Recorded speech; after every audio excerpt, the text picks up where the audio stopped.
Hey, all right. You're listening to the Dead Man's Tome podcast. I'm your host, Mr. Deadman, and with us here tonight is Eric W. Kapitan. How's it going? Not too bad. How about yourself? And you got my name right. Awesome. I know, right? It's like I'm getting people's names right for once. What? Oh, what? Great. What's going on here? Who knew? Not too much. Just rushed home from work. In the cold Vermont weather. Oh yeah? Good stuff. Yeah. Man, I'll tell you, cold weather is horrible. I hate it so much.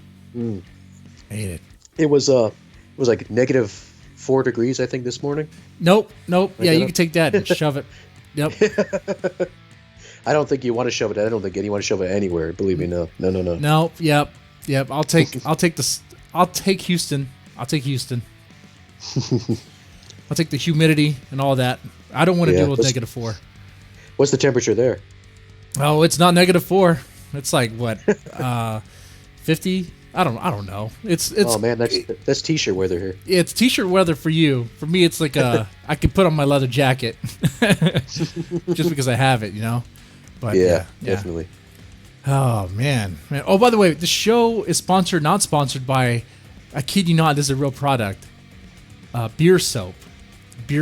Not just any beer soap, but Lone Star beer soap. Lone Star beer. The beer that you don't want to drink unless it's free, which then it's like you probably shouldn't, but it's there. It's there. Now you can bathe in it. You can bathe in the smell of beer soap. Lone Star beer. This is a real product, by the way. My wife bought it for me for Valentine's Day as a Valentine's Day gift. What was she thinking? Wow. Right? And you know what? I used it unironically. I used it. I was like, you know what? You got me this. I'm going to use it. It actually smells pretty good. It smells like sandalwood and a little. You could kind of smell the beer, but not much. It's like just enough. So it smells better than the beer then. Yeah, it's definitely better than Lone Star beer. Definitely better than Lone Star. Yeah. That's real news. Real news right there. Anyway, she must really like Lone Star beer. She does now. She's been laying next to it anyway. Oh shit. All right. So Eric W. Kapitan. See, now I messed it up. That's okay. Who are you and what do you do? Well, I am a horror author. I've been writing. Since I was a little kid. But about 2015, I decided to finally just start getting my work out there. I took a bunch of poems that I found on my old computer, and I just made my first poetry book, and I just kept going from there. I love it. I like to write horror that is taboo. That's not the norm. Nothing mainstream. No subject is basically off limits for me, as you can tell with The Love Not Deceased. That's good. And so when you say no subject, I mean, you absolutely mean that? Like there's no subject that's off limits? Well, I guess anything involving like kids, I would probably stay away from. Anything like terroristic, So I guess nothing. I guess there are some things that are off limits, but okay. It's everything else is fair game, I'd say. Okay. Now, what are some things that you are willing to explore that you think most people would be afraid to? Well, I'd say, with my new book, Love Not Deceased, I explore the idea of necrophilia. I mean, that's kind of I like to think that's a sensitive subject for people. Like, I don't think there's anybody out there, I don't think you're going to find anybody on The View talking about, necrophilia, the new hottest thing. Not that I can imagine. But yeah, it's stuff like that. There's like weird, even like weird sexual fetishes, just strange things. Basically, when I write stuff, I like to write stuff that I would like to read about. I mean, what does that say about me? I don't know. But I mean, I basically, when I first started writing, I just started thinking the most messed up, fucked up things I could think about. And I just would write about it. I mean, I have for example, I wrote about, I have a poem in my second poetry book. I actually started writing poetry. And it was about a guy throwing up in the bathroom, and the vomit actually turns into a monster and bites his head off. Just random things like that, It's basically the most messed up things I could think of. And that was my philosophy for a while. I actually refer to my poetry as exploitation poetry, because I'm a big fan of exploitation films. I love exploitation films. Oh yeah, they're fun. Yeah, they're a lot of fun. And most recently though, after my first few books, I decided I was going to try to be a little bit more serious with the Love Not to See. So I tried to find a perfect balance of that exploitation and then also something with a message as well. Okay. Okay. Yep. And yeah, I'd hope necrophilia is a subject that most people aren't willing to explore. I hope so. Yeah. I don't think it's a protected orientation much. I don't think if someone's like, "Oh man, don't shame me for my fetish, bro." Yeah, I really. don't think people are gonna get behind that one. No. Really. Poor Jeffrey Dahmer. Poor Jeffrey Dahmer. They'll defend you if you're into furries or into animals. Not. I can't even. Furries. Oh my god. Yeah, don't even get furries. Oh man, that stuff creeps me out. I don't know how anybody could be in that stuff. But you know what's weird? Not to get all dark and disgusting, but there are actual communities that do defend intimate animal loving. Why? Like why? I just don't. I don't. I mean, I don't know. How could you look at a horse? Oh and my be like, god! This hey, reminds I me of wanna fuck something. that? I know it's not really relevant. It is kind of relevant. Like Cenk Uygur, the Young Turks, was recently. There were some like audio clips of him, video clips of him actually trying to defend bestiality. It's like, Oh my god. Oh my god. so there are people who do that. Necrophilia, I hope not.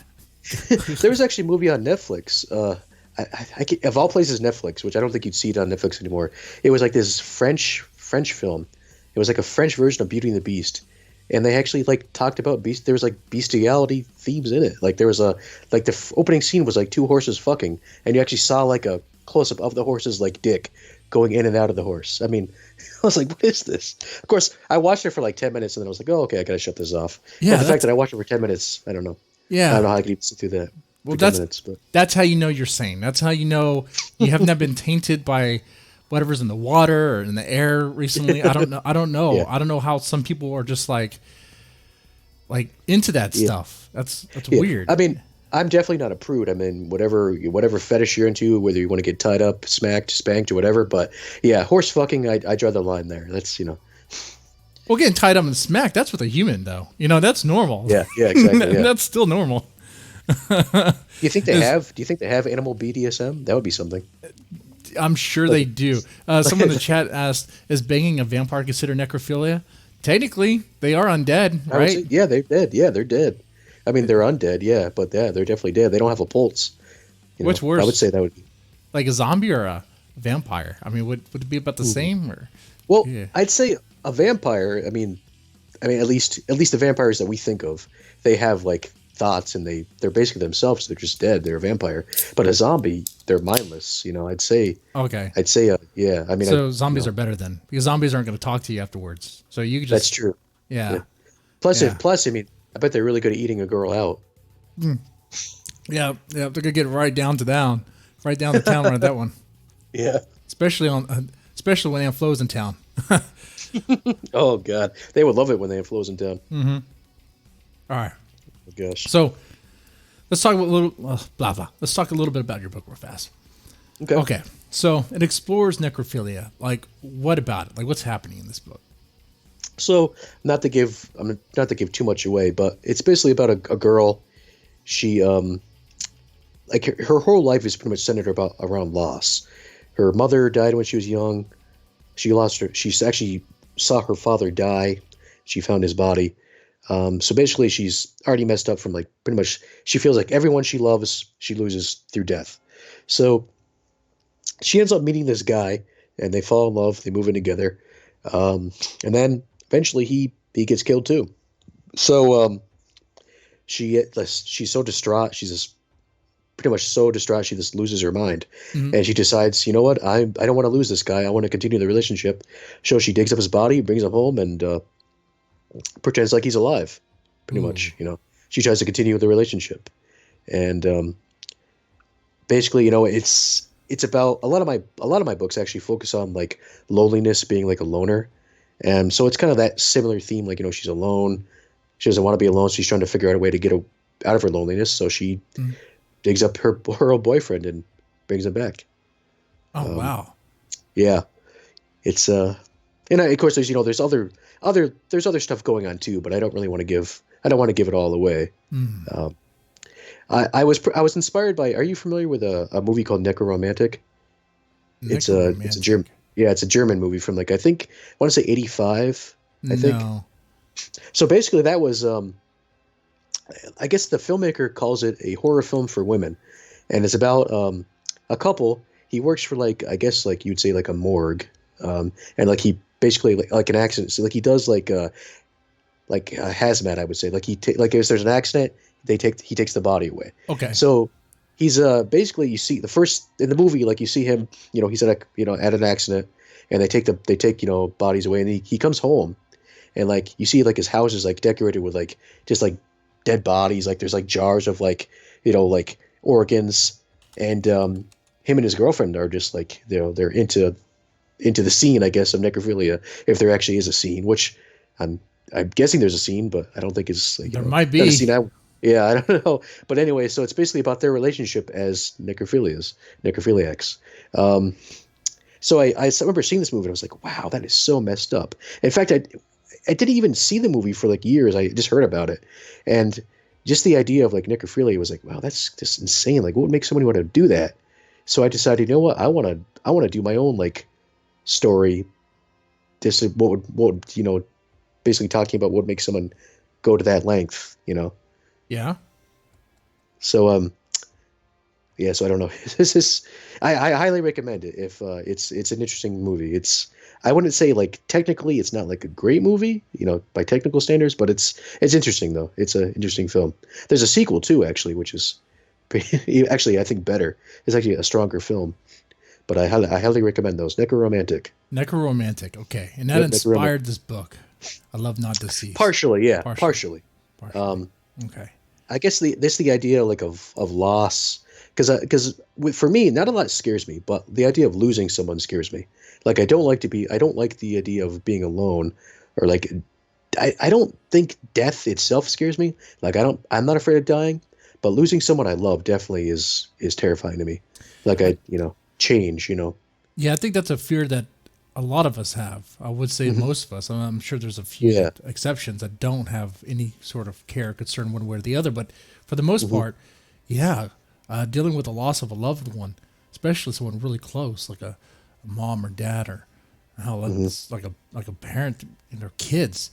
Like, let's say as a parent who has like two kids under the age of 6, like if I were to lose one, like I don't know what I Well, would yeah. do. Like it would be a huge Yeah. loss. Mhm. It would ruin me, and that's something that ruins people. That ruins them. Like when a Yeah. parent loses like a little kid, it doesn't have to be a little kid. They lose their kid. Hmm. It's like Yeah. they're gone forever, and they're Hmm. just And left there's no with getting. this heap of just I don't know. It just damages them, right? Yeah, and there's no getting it back either. So I Right. mean, but so basically, I just was thinking, well, if I was if I lost somebody, and what would I do to try to get them back? And that's basically what this story is exploring. Now, I'm not saying that I would do this myself. I definitely wouldn't. But I'm just this the idea of like the idea of being attached to someone so much that even through death, you're not willing to let them go. Um, so that's basically what I was going for with this book. Hmm. It's funny because when I first was going to write it, I was thinking just pure exploitation. Like I was going to go for just shock value. Like I wasn't really thinking about like. I mean, of course, there would have to be a story and like a character, but I wasn't really thinking about that.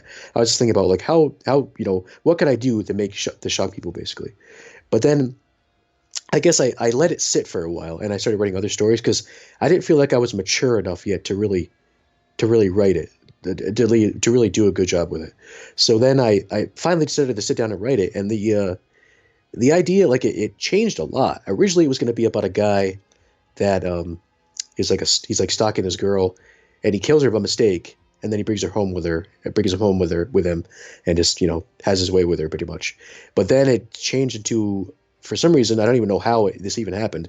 The main character became female, and it is when I write stuff like I don't really do like an outline or Hmm. anything like that. I just kind of go for it. I just write and just whatever comes to my mind. Right. Um, so yeah, so I don't even know the idea of her being a female could scare me because I'm like, how holy shit, I'm like a 30-year-old guy how am I going to write from a woman's perspective? So I don't know. So it took a lot of time. I took it took me a year just to write the rough draft, and then I just went from there. I had like a lot of beta readers. All my beta readers were female. I had a female editor, a female beta readers because I just wanted to make sure that I was doing this as realistically as possible. I mean, I didn't want it to be like a woman from like a guy's perspective, you know. Yeah, I wanted it to yeah. be like I wanted it to be realistic. Well, that helps out when you have a female beta readers, or they're gonna read it. See, okay, does it sound right? Of course, it's from that one person's perspective, but it still helps, you know. Definitely. And really, I almost shelved the book altogether. But really, it was my girlfriend that kept pushing me. She was saying, you know, you got to finish this. You got to finish this book. You know, it has potential. Well, So that's really, good. she pushed me. Yeah, she pushed me to really get it done. Um, so I owe her a lot just That for is the a fact good that thing she to helped. have right there. Someone Yeah, who, definitely. especially close to you, who's you know, willing to support you in your work right there. That can do a lot for someone in their creative process and their creative endeavors. Because Definitely, when you're yeah. with someone who doesn't think it's worth any time, it's like always on you about focusing on something else. That's not really helpful. Definitely. You know. I knew she was the one when she read one of my books about like demons ass raping this guy, and she was just like okay with it. So you know, that's not really like that's not really first date material. You know, when they're Right, like, right. oh yeah, like, what do you do? Oh, I write about demons raping this guy. You know, or like Yeah. you know. That see when they say you got to be honest, you should be honest with your date. hmm No, you could say I'm a writer. What do you write? I write good stuff. I, I write some pretty twisted stuff. I had a guy that I work with. He actually read my book and he was like, "Is this porn? Like, what is this?" He was like, "Because I'm obviously, when you have like your day job, you're not really like you have like your work personality. So Right. and then so he just read this and he was like, "This does not seem like anything you would ever do or write about ever." So he was just like completely shocked. I actually work for an answering service, believe it or not. You work for an answering service, I do, yeah. so you just what is that? You answer. I answer like calls for like companies, Oh, okay. like yeah, like field companies, medical accounts, stuff like that, Okay. customer service type of stuff. Okay. Cool. So That's interesting. yeah, All right. hmm All right. Now, I mean, I gotta ask here. So I know you said the movie kind of was an influence, kind of, sort of, was part of it, but necrophilia is pretty twisted. And anything else going on there? Anything else we should probably know about? Should we know about your search history? I mean, well, I don't know. I mean, I'm just as like amazed as you are. Like, I don't know why. Like, I was thinking, why the fuck do I want to write about this? Like, what is it about this? I just felt like I don't know. It just seemed like something that it was just so messed up that why not explore it? Because I don't know. To me, horror is like it's like a roller coaster. You have to get like a certain rush out of it. And that's why people that's why people like horror. To get like to feel like some kind of an emotion. And right. and I'm happy if I repulse somebody, then I feel like that's a job well done to me. So basically, I don't know. I like the idea of focusing on something that's just like not in the norm.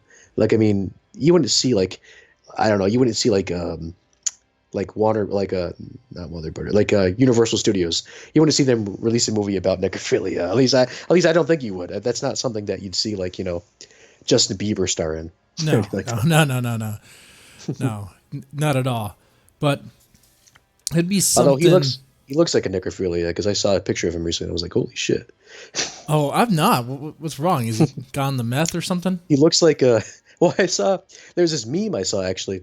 It was a meme it was a picture of him as now from like and then way back when he was first like big, and like they said that old Justin Bieber looks like he wants to lure young Justin Bieber in his van. Like that's what it looked like. That's what the meme said. I was like, man, Wow, that's funny. It just made me laugh. that is crazy. That is Yeah, crazy. he does look. I don't know. I mean, I don't follow like like celebrities and all that bullshit, but Yeah, I mean, this, I haven't followed Bieber. I have no idea what Bieber's doing, but man, but that's what happens though, man. Like the drugs and stuff that will age you out. Yeah, you're gonna look like a yeah. creeper now. Macaulay Culkin is like the one. He seems like he is normal, kind of, sort of. Like I've been seeing him recently in YouTube videos, like Red Letter Media or just Angry Video Game Nerd, who's there. Macaulay Culkin, the guy, Home Alone kid, like but he doesn't look messed up. He doesn't look like he's on drugs right now. He looks like he's together, at least for right now. That's good. Yeah, because I know he was messed up for a while. Yeah. I'm trying to think what movie I saw him in. What the heck was it? I can't remember what it was even. It was an older movie, like where I think he plays like it's about, I guess he kills somebody by mistake. I can't remember what it was even called, but it was that's good though. Gotta tell you, but maybe it's makeup. Maybe Macaulay Culkin's still messed up, and it's just he's faking it. You know, It could be. I don't know, but Yeah, he's got money, but he can do whatever he wants. So another thing I want to ask you is because you brought it up as well, and so what would you do? Like, how far would you go to like bring back a loved one if you could? I don't know. I mean, if someone told me, hey, you so and so, they died, you could bring them back and they could just be just like how you remember them, I'd be like, hell yeah, bring them back. Now, would I actually like, if I lost someone, would I like dig up their body and like pretend that they're alive? No, I definitely wouldn't do that. But I don't know. The idea, it is tempting though. Like if you could bring someone back, like if you like a loved one, like I don't know, say like a grandfather or someone that you were close with, like if you could bring them back, I think anybody would. I remember one of my good friends from high school actually. He died when I was my first year of college. I remember I was pretty much my first week in college. I was walking around, just kind of getting to know the area, and like this was a college that a lot of my high school classmates actually went to too. And I saw like a bunch of my high school classmates like standing outside. I was like, "What's going on?" And I guess I went up and they told me like, "Oh, Adam's dead," and I was like, "What?" And I guess he was doing like, this was back when Jackass was pretty kind of popular. Yeah. So he was doing like a Jackass stunt, and he was driving like on the road, and he was going to jump out of a car down a hill, and like he jumped and he broke his neck instantly, and just died right then. What? And yeah, and this was a guy. We used to make movies together. He would critique my stories. I remember he called me, which is kind of funny. He called me Necro because I'm a huge Necro? fan. I'm a huge fan of zombie movies. I love zombie movies, so he would call me Necro. And I don't know. I mean, it'd be really cool if I could see that guy again. I mean, it would be awesome. It'd be cool just to see like, what he could do, because what his life would be like if he did live. Because I know he had like big plans. He was going to go to Full Sail University, go to film school. So I don't know. I mean, if you could bring somebody like that back, his life just goes away like that. Yeah, exactly. Dumb moment, dumb decision. Yeah. So fast. So if you could bring him back, you would. Oh, definitely. Yeah, I would bring it back just so I could see, because I missed the guy. It was fun. We used to talk about horror movies and there's like all kinds of stuff. He was a cool guy. So, And this is something that's been explored in many stories, many books, novels, shows, movies. And it's like, what would happen? Like Pet Cemetery. It's like if they come back, they're kind of weird. They still smell like they're dead. They're not really them. They're something else.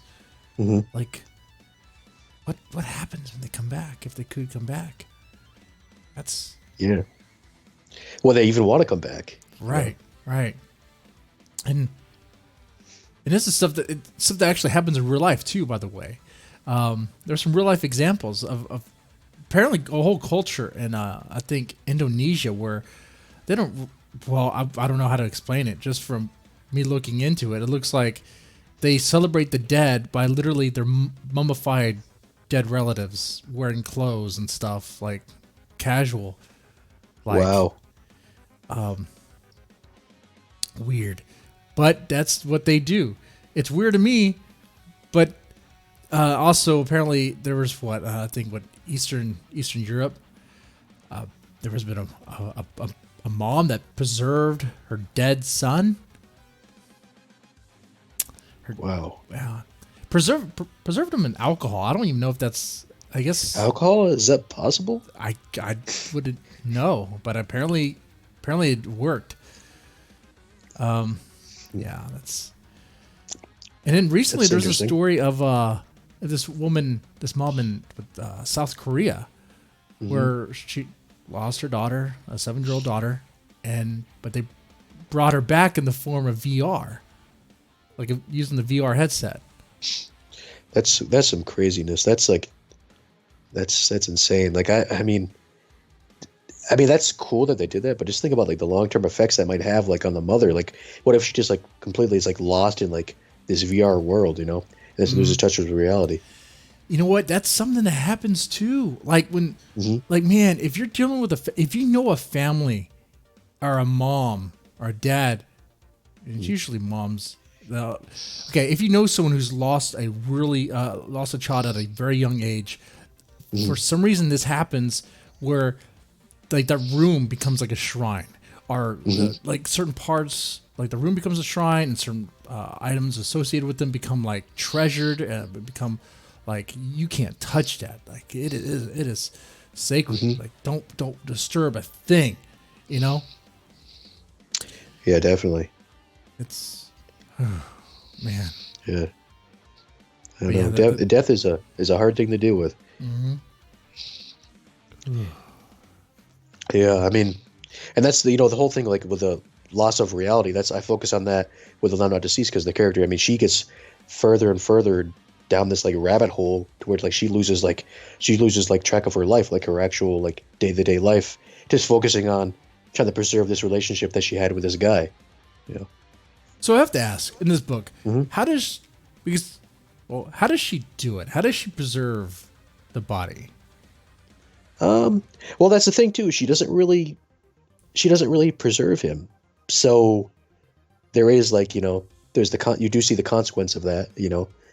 Smells and like deterioration. I mean, Yeah. this is like when she digs the body up. This is like several months after he's already died. So the body's not going to be in the greatest of shape. But I think I read that because I did do some research. I think if the body is, depending on what type of casket they put him in, and if he's embalmed, I guess body can be preserved for like a few months. I think Yeah. underground, yeah. But then when it's exposed to the air, that's when it starts to happen. The decay starts to happen, or it's faster, anyways. Right. Yeah, I remember I read like a lot of I watched this documentary about like there was like a body farm and it was like all these like dead bodies were like they had them like in the sun and like just watching them like decay, like you'd see like all like the gases and like everything like fall out of the body. It was disgusting, but I mean Yeah, they they have were those, just like they have those studying like places, decay. and apparently the bodies move, and it's like people, it's like, oh man, the bodies are moving. See, you do move after you die, but it's like you move because like your nerves are just they're still firing. It doesn't make much sense, but they're firing as a just reaction. Your body's going through things. Yeah.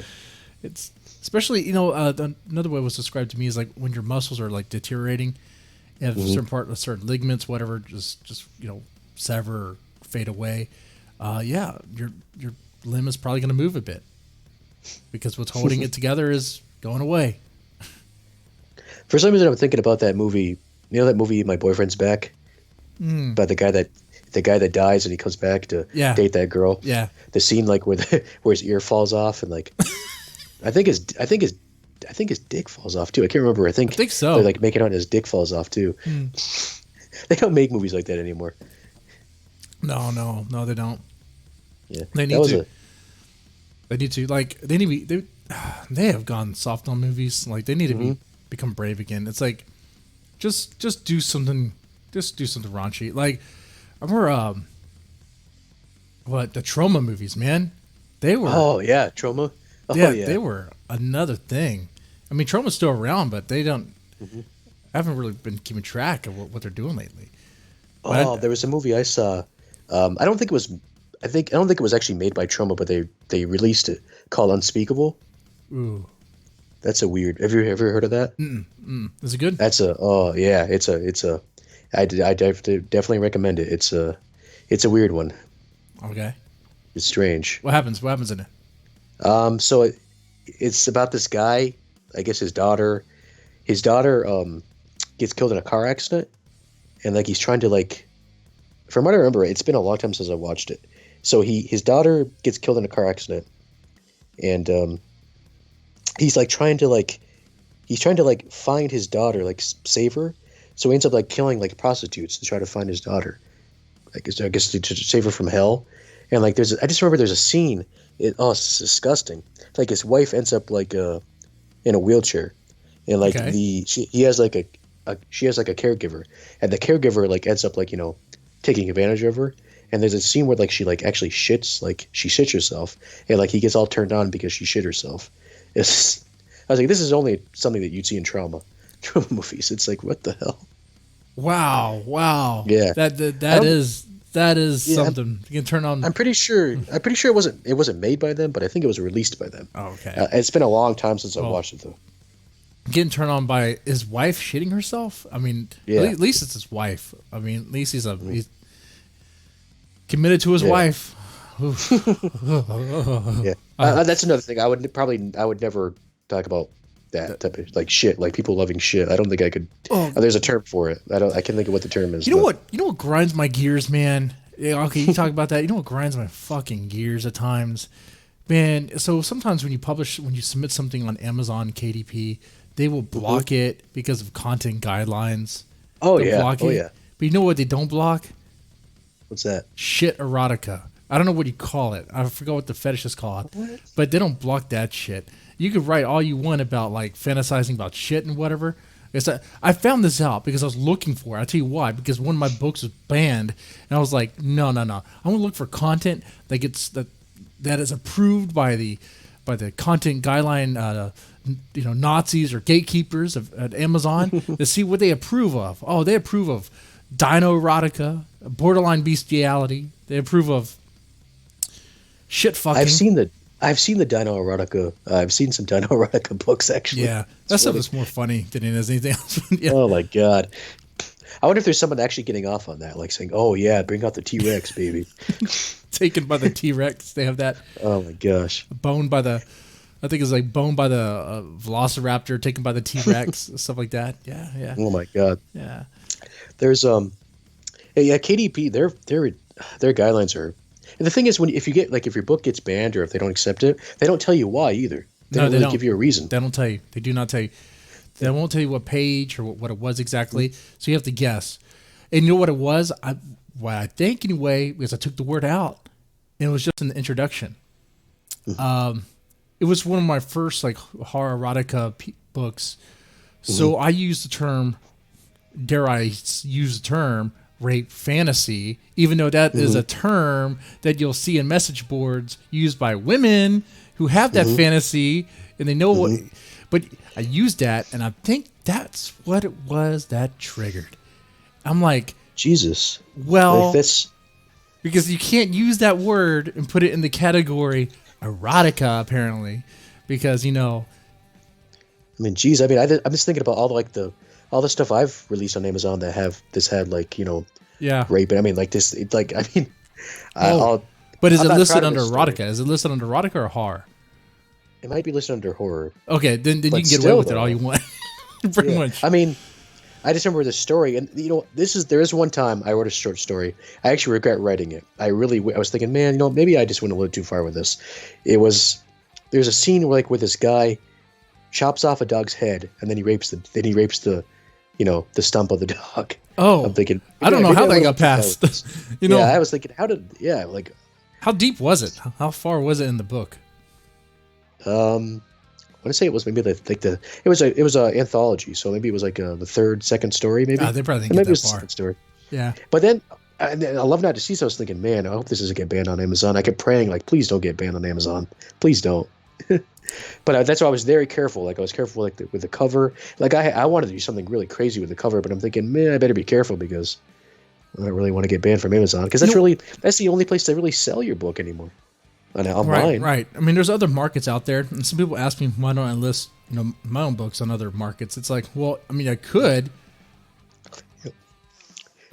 but It's like setting up shop in an alleyway or some place where no one visits. It's like, why? It's like you want to go to the market where everyone's at. That's where you want to go. I did have my books on Apple iBooks, but I got nothing from no sales, nothing. Right. And the only reason I did it because I bought a Mac because it's hard unless you use like Smashwords. I think there's no other way to really upload your book on Apple iBooks. You have to have a Mac to do it because they have like the software they have to download. Oh. But I never really made anything from it, so I was like, you know what, probably true. I don't even know. Yeah. So I mean, I don't make a lot on Amazon either, but I mean, with Kindle Unlimited, I can make at least a little bit from that. Like, the reads, which that's kind of, I don't know. That thing's kind of a rip up. We got in 5 itself. likes. I said in the chat that if we get 5 likes, I'll take a shot of rum. I got this Kraken Black Roast right here, this coffee rum. I'll take a shot of this right here.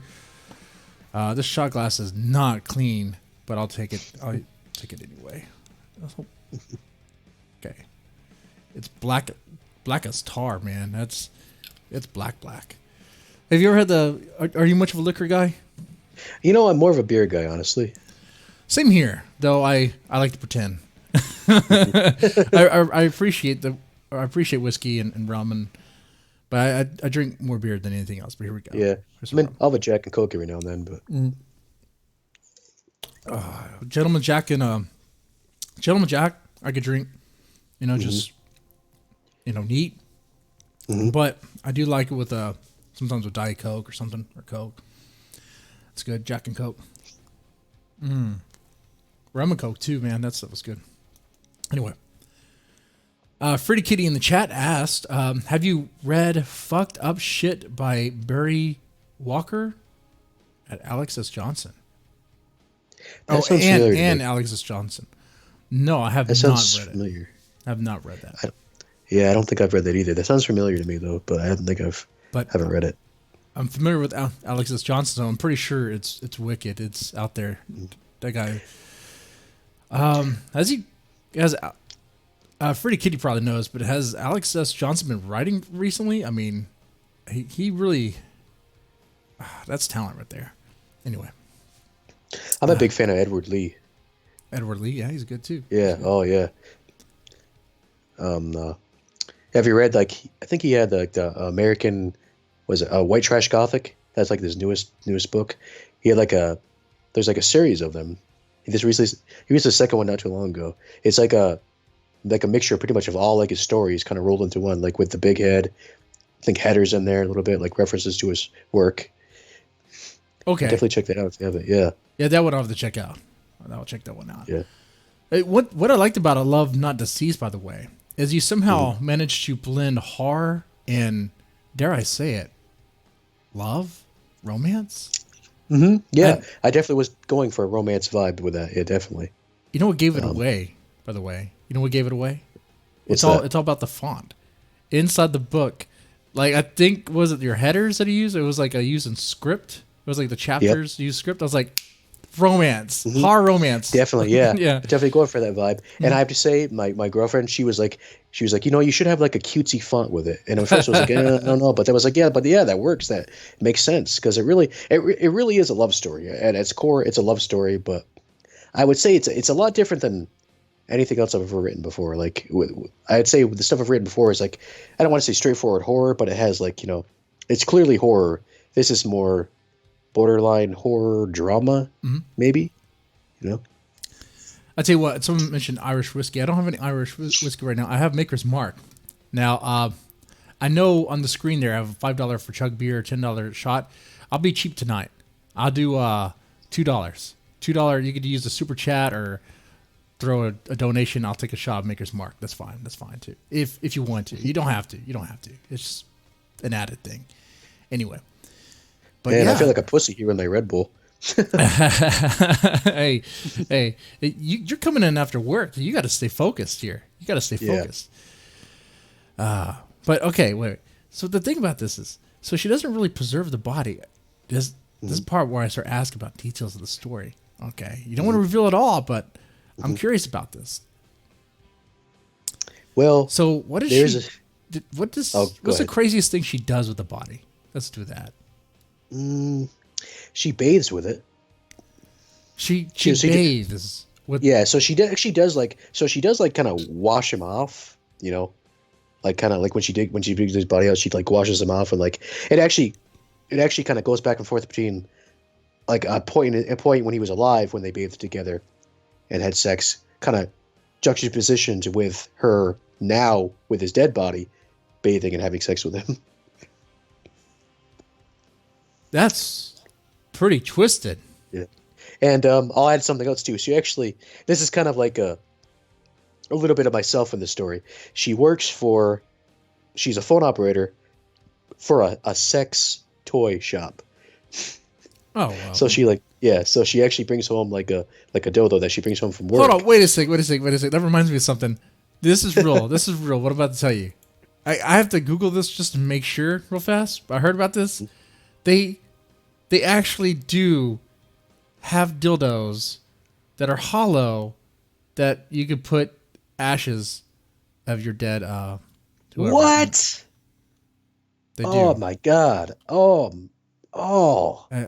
Why? They do. Why? They have dildos that will hold ashes of your dead lovers. Hopefully just dead lover, not dead lovers, but whatever you do. I mean, that I don't know, man. That's messed up. Oh gosh. That's not healthy. That's not healthy. Like I never would have thought of that. Is there a market for that? Apparently, there's a video of someone using it. I'm looking at it right now. Not looking at the video right now. What the dildo holds your dead lover's ashes. It's like you mean like using it, or there's a glass vibrator urn. It's a glass vibrator urn. Yep. It's rated 4 out of 5 stars on. Why am I looking at this? Is this real? Are you serious? Okay, I'm gonna put this on the screen right now. Don't worry, it's not bad. Let me put it on the screen here. Is this thing working? All right. I gotta look this up. Here we go.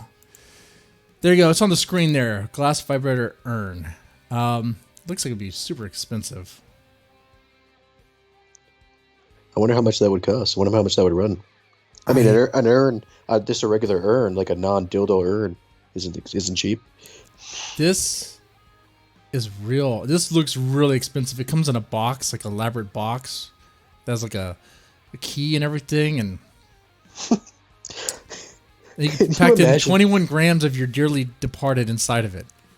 Could you imagine, like, you go, you have your, you're working with your funeral home, your husband just died, and like, oh, by the way, can you put his ashes in this dildo that I bought? Yeah. Like, yeah. Oh, God.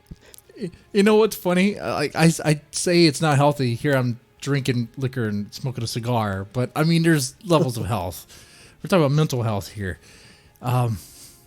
That's commitment right there. Like, if you're willing, I mean, that's taking one for the team. If that's what you want to do, I'm like, if that's what you want to do with the ashes of your dead lover, and they're cool with, well, I guess it wouldn't really matter what they think because they're dead. Oh my God, I'm looking at this thing right now. Holy shit.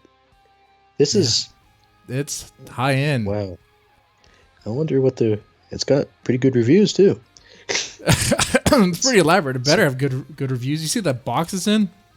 Yeah, oh I was God, dude, that's like it's a box. Makes me think of the in Phantasm 2, I think, where like when the spears come out of the box, it looks like one of those boxes. Yeah, it does. That's another Phantasm. I love Phantasm. Not to like change the subject entirely, but Phantasm. That's a good movie. That is a good movie. Mm. Someone in the chat mentioned Derek Reese. Do I remember him?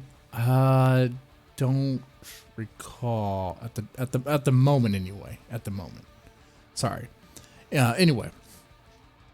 Oh man, had to change. What was you talking about? Oh, we're talking about glass dildos. Okay. What she was doing? Is it possible to even bathe a dead body?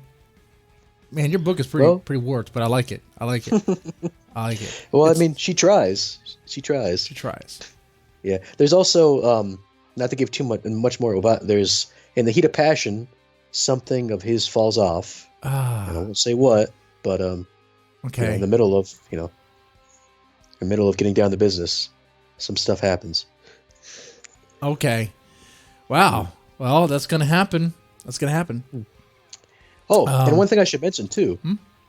I can't believe I even forgot this. So in the book, it actually switches viewpoints. So you actually go from his viewpoint as he's dead. So he's like dead, but he can actually think and feel. So he's like not physically alive, but he's alive, like his soul's alive. So he knows what's going on. He sees what's happening. So it kind of switches back and forth. and and what does he think of it? He's like, oh yeah. I mean, is he Well, into it? at first he's like, what the fuck? But then he does kind of get into it. Like they really do kind of rebuild their relationship. Oh, cool. Like it kind of does, yeah. Oh, You know. interesting.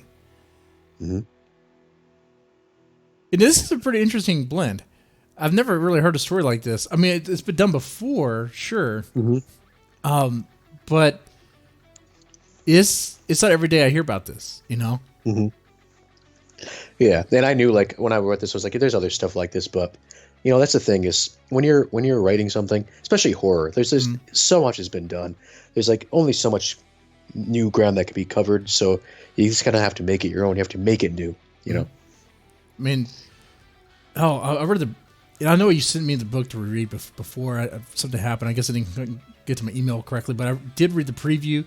From what I could tell, it reads well. The prose is good. Mhm. And I mean, it starts off.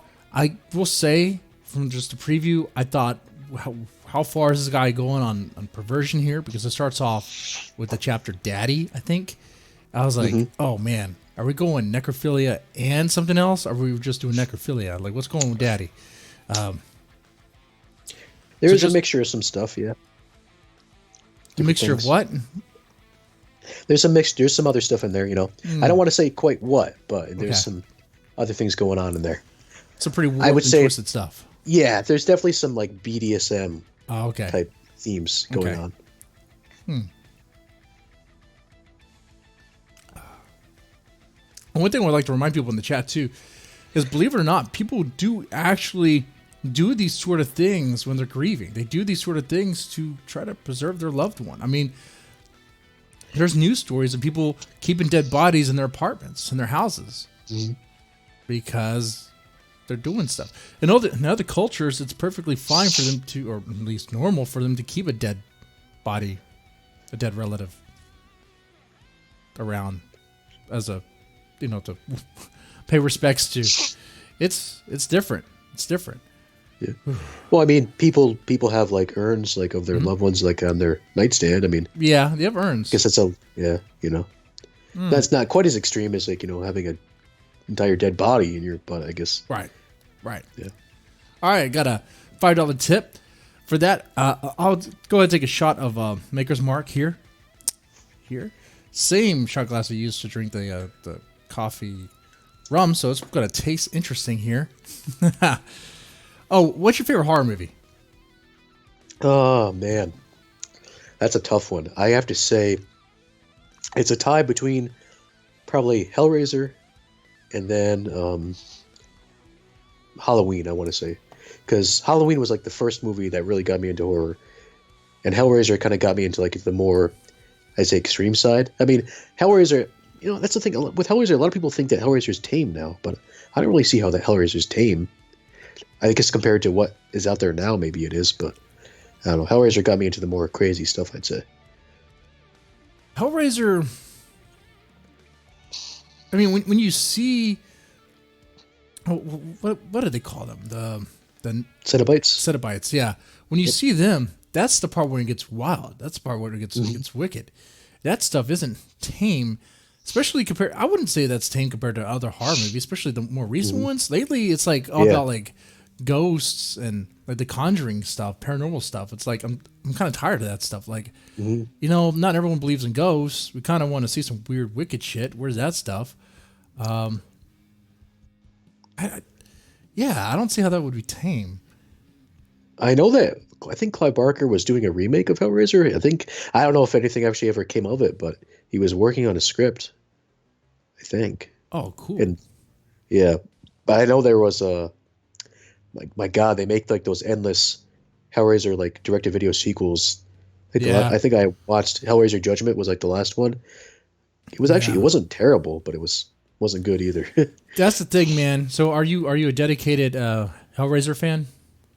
Um, I like I like the first two. After Okay, that, I kind of just ignore the other ones you because the first ignore two to them. me are like the definite like because they're like it's almost like watching one movie. Mm. Um, but the third one's okay, but that's when it kind of gets really almost Freddy Krueger-ish kind of. That's the Mm. thing that I didn't like about it is they made him like a Bugs Bunny-ish type character, cracking jokes and like laughing, and that's not what Pinhead should do. No, He's not. right? He's not. Yeah, Why is he cracking jokes? He should be cracking jokes. yeah, exactly. Or He should laughing. be serious. He's a very serious looking dude. Yeah. Emotionless. Really, I mean, he's not supposed to be. They're not supposed to be like the villains. They're just like there. That's the thing about Hellraiser. Like the original Hellraiser, they're just there. They're not really a part of the story. I mean, they are, but really, the main characters are Kirsty, the stepmother, and then Frank. Mhm. I mean, it's about them. It's not really about. They're just kind of in the story. Yeah, they're in the They just, story, and you see a yeah, little, you get a little glimpse of it, and that's when it's like, oh, mhm, we want to know more about them. yeah, Okay, hmm we'll do that. We don't really know how to do it, and it's. I mean, I think, yeah, I've only seen the first one. I need to see the others for Oh, you reference, should really. definitely check out. Definitely have to see the second one because the second one. Yeah. I mean, it's not great, but it's definitely don't watch anything after that because you'll be very disappointed. Oh, Very disappointed. Freddie Kitty in the chat. Oh yeah, I asked him what his favorite movie. We're talking about Hmm. Hellraiser, and Halloween. Halloween's one of my favorites. Oh Halloween, yeah, I the love original Halloween. Halloween. Now, Mhm. original or Rob Zombie version. Oh God, the original, the Rob Zombie version is it's a blasphemy. I mean, I know a lot of people like it, and if you like it, to each your own, I guess. But I thought it was terrible. I thought it was a travesty No, it's weird. to the But the one franchise. when I when I first saw it, in theaters, Hmm I enjoyed it. But when I hmm saw it afterwards on DVD or Blu-ray, I didn't have the same enjoyment out of it. I enjoyed it the first time I watched it because I didn't follow the hype. I didn't know what was going to happen other than he's going to like have some sort of like backstory, which we never really had a backstory behind Myers. So the hmm first time seeing it, I was like, oh, okay, this is interesting. I kind of like ignored the how white trash he made, Rob Zombie made his family become like, okay, they're like a trailer park. They're like a trailer park family now. hmm Okay. Yeah, that's the thing. Oh, that's what ruined it for me. Yeah. Because Halloween was supposed to be like suburbia, just Yeah. I Yeah. don't know, it just didn't work for me. It was an interesting idea. Like I guess the idea of like learning his backstory was cool, but the second one, I don't know. I tried watching the second one that he did, and that was just like I couldn't. I watched I like 5 minutes. I was like, I'm done. I didn't Yeah, even. it's like this is not Halloween at all. Yeah. I did not even try the second one. It's just, like I said, the first time I saw it, was interesting. So I think I enjoyed it because I was more intrigued by it. I was Mhm. viewing it as more like a project, like an experiment. Because I noticed afterwards, after he did his, I guess his origin story of it, it then Mhm. sort of becomes like the original film, kind of like shot by shot, Yeah. sort of, hmm just with better equipment. Though hmm some things changed. I was like, I enjoyed like the intensity of the chase when he was like chasing her, but it was like, okay, but it, like, honestly, like knowing that he was like this bullied kid and he's fucked up and warped and all this stuff. Now what am I supposed to feel sorry for him because that's what you're kind of doing with me. I don't want to feel sorry for this guy. Yeah, exactly. Okay. I mean, he's supposed to be like John Carpenter said. He's supposed to be like a force. Yeah, He's not like a person. He's just a force. There's no rhyme or reason, which is I think is pretty close to reality because you know always in real life you're not always going to know like why someone's doing what they do. And to me, that's what's always yes, been scary about horror is the unknown. yes. That is what's real. Man, that is real horror right there. Hmm Not knowing why, not even knowing the person who's doing it. Because that's hmm at any time. Hell, right now as we're talking casually, joking around about stuff, someone right now is getting hmm mugged, getting Oh yeah, stabbed by someone they don't even know. It just hmm bam, like that. yeah. there's probably a serial killer out there that hasn't been found yet. Out there. In the Houston area, most definitely. Shit, yeah. Mm-hmm. You can dump bodies everywhere. we got the killing fields over here. What I'm amazed that Vermont's never had a serial killer. That just shocks me. I don't know why. Yeah. I mean, we were close though, because Ted Bundy was born in Vermont, but he moved away. Wow. Surely, I think he was. I don't think he actually was like lived here. He just was born here, then his family moved away. But I don't know. We were close, but we didn't get it. Well, that might change soon. I don't know. Maybe someone's lurking in the shadows. I don't know. Could be. Yeah. Let's see. Do you? Have you had a paranormal experience? Experience ever? I haven't, and I actually don't really believe in ghosts. I just don't. I don't know why. I mean, if someone believes in that, that's fine. I'm not going to judge anybody what their beliefs are. Kind of like with a religion. I'm an atheist. I don't. But I'm not going to judge someone who does. Is a Christian or believes in God. So yeah, I don't think I've ever had a paranormal experience. No. Okay. Yeah, that's something that's kind of tough because some people do have them, some people don't, and it's like, what does it even really mean? I don't believe in ghosts necessarily. My view on faith is, well, I went to church when I was young, became sort of like agnostic born, and kind of back in church now. And it's more like I'm there for the feeling, for the motion. I want to believe, but at the same time, it's hard to, man, because it's like, how do you rationalize kids being born with cancer? Just that alone. Just that alone. How do you explain that? You can't explain that. You can't say free will. People like to say free will. What's free will about an infant being, like a kid born and now he has bone cancer or whatever? What's wrong with him?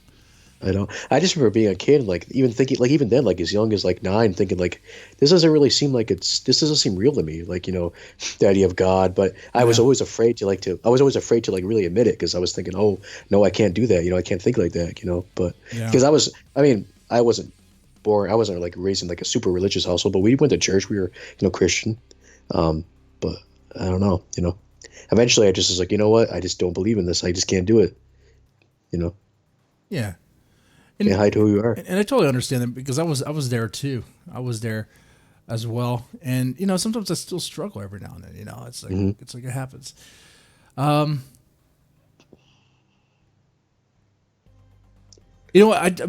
looked. Okay, I just right now went to the Dead Men Stone fan club to look at the question I asked them, which was like, how would you deal with what did I ask him? What was the length you would go to keep a loved one around after death? And I just found out, it looks like for some reason I'm kicked out of my own group. Oh man, that I created. That must be a glitch. Need to fix that. That's weird. That's weird right there. I don't know. Like stuff has been weird tonight. Like I was trying to like get on the Skype, before you called me, and I was going to get on my other computer, but I couldn't reset my password. It wouldn't let me reset it. So I'm sitting here on my couch. And I'm looking at this right now. This doesn't make any sense. It says I'm pending. My request is pending to join, but yet I'm an admin in the group. Explain that one. Explain that one. Facebook is just ridiculous. Fix your shit. Come on now. Oh man, you broken ass piece of shit. Okay. Well, that's basically it. Where can people find your book? Oh, on Amazon. Just type in, Amazon. Just type in "A Love Not Deceased" and it should be like the third one down, I'd say. Or you can type in Eric Kapitan. I'm on Facebook too. Just search Eric Kapitan, horror author, and jump on there. I'm on Goodreads. I don't really use Twitter. I'm not really a big fan of Twitter. Yeah, me neither. A lot of people like to call you out on stuff that's none of their business. I just never understood the point of it. Yeah. Just running like a sentence. I just don't. I don't know. The thought policing part is what I don't like and kind of like. I used to just treat my Twitter like a place to shit post when I'm just in the mood, because pretty much I'm on the shitter and just tweeting something. Yeah, that's my view on Twitter. But yeah, okay, I mean, it's good. It's good to be out there. You're on Facebook. You're on. Okay, people find you. Yeah. Now you have Yeah, other other- works out there, right? Let's plug that real fast. yeah, I have. So, Although Not Deceased is my sixth book. I think it's my. I can't even remember. It's sad when you can't even remember like what number of book you're on. So yeah, I do have other books out there. I have a collection of poetry books. Two of them, Darkness, and then another one called As the Blade Cuts. The book before I Love Not Deceased is called Warm. That's probably one of my favorite books actually. So I would definitely recommend checking that out. I'm working on a new book now. It's actually going to be a short story collection with a twist. It's going to be about a kind of mimicking life, real life. It's about an author who pretty much is just fed up with getting rejected, so he goes on like a rampage and like he kidnaps this editor and makes him listen to his stories. Ooh, Yeah. oh, that's cool. So, That's wicked. yeah, it's gonna be kind of comedy. I'm gonna kind of after writing such serious stuff, I'm gonna try to go to a little bit more comical element for a little bit, just to explore that. Yeah, have some fun with that. Yeah. Yeah. Okay. And do you get like any sort of feedback or reaction? Let's say from I Love Not Deceased. I've gotten surprisingly, I've gotten mostly positive reviews so far. I had like a YouTuber. She does like she does like book reviews and makeup reviews, and she reviewed my book and she loved it. And I was surprised, and I'm relieved really that there's actually people out there that are liking, because I was worried like I don't know if people are gonna get pissed off because of the subject matter. But so far so good. Oh shit! Yeah, Who's I the haven't had. YouTuber? Her name is Erin Megan. Ah, cool. I'm She actually, you can actually, yeah, you can actually, she did a review of my book. You can actually find her on YouTube, the review, Sweet. and she actually interviewed me too, not too long nice. ago. I think, that's posted on YouTube as well. Pretty cool. Pretty cool. Yeah. All right, man. Well, ladies and gentlemen, we're kind of here at the end here. Now, if you enjoyed this, make sure you press the like button. The biggest thing that helps out the most is sharing, because we talked about necrophilia and other things. This video, the stream is not monetized, other than super chats, and thank you so much. So, but the problem with that is YouTube is not going to suggest it really. They're not going to promote it on the algorithm. So if you want to help the show the most, what you could do is share on Twitter or Facebook or whatever you can do. That helps out a lot. And yeah. All right, man. Thank y'all so much for listening. Y'all take it easy.